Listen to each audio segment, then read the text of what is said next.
લોકમત ન્યૂઝમાં આપનું સ્વાગત છે।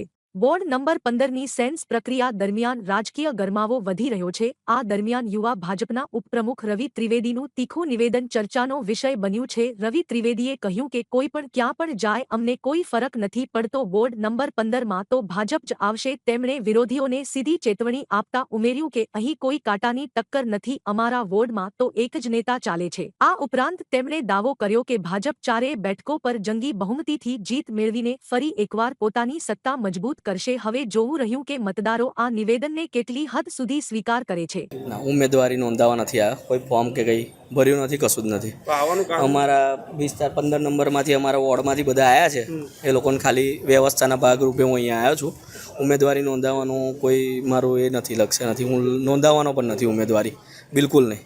શું તમને લાગે છે કે તમે યુવા છો, અને સક્ષમ છો બધી રીતે? પાર્ટીને જે કરવું હોય એ કરી શકે, પણ હું ટિકિટ માંગી નથી, હું ટિકિટ માંગવાનો નથી। હમણાં હું આવ્યો છું પાર્ટીના એક કાર્યકર્તા તરીકે, અને 15 નંબરના હું યુવા મોરચામાં શહેરનો ઉપાધ્યક્ષ છું, અને મારા વિસ્તારના બધા આવ્યા છે, તો એ લોકો સાથે વ્યવસ્થાના ભાગરૂપે હું આવ્યો છું।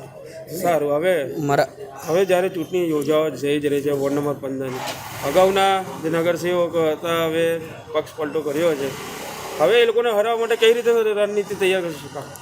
અમારા ત્યાં 15 નંબરના વિસ્તારમાં તાસીર છે કે સક્ષમ નેતા છે, એમની સાથે પાર્ટીના ઘણા કાર્યકર્તાઓ પણ સક્ષમ છે।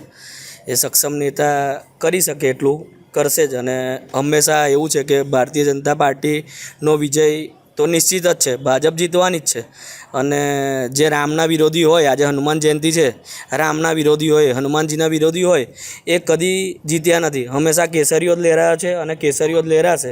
અને અમે સૌ યુવાનો તન મન ધન અને કોઈ પણ એ જવાનું થાય, પણ અમારા 15 નંબરમાં 4 સીટ પર ભગવો લહેરાશે, એ નિશ્ચિત છે।